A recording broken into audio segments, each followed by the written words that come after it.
దేవుని పిల్లలారా, దేవుని కోసం మనం ఏం పని చేసాం మీరు ఆలోచించండి. దేవుడే ఒకవేళ ప్రశ్న అడిగితే, ఈ ప్రశ్న అడిగితే నువ్వేం చేసావు నా కోసం అంటే ఏం చెప్పగలవండి?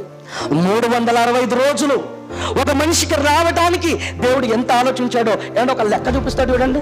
ఒక సంవత్సరం ఏమండి ఎన్ని గంటలు, ఎన్ని వారాలు, ఎన్ని నిమిషాలు, నిమిషాలతో సాగు పెడతాడు చూడండి. అండ్ ఒక సంవత్సరం, ఒక సంవత్సరానికి 12 నెలలు, 52 వారాలు, 366 రోజులు. అంటే ఆ గంటలతో పోల్చాడు, ఆ తర్వాత నిమిషాలతో పోల్చాడు, ఆ తర్వాత సెకండ్లతో పోల్చాడు.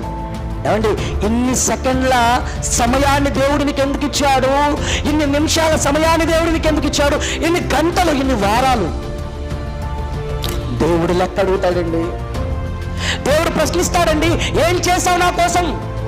ఇంత కాలాన్ని ఇచ్చాను కదా, ఇంత సమయాన్ని ఇచ్చాను కదా,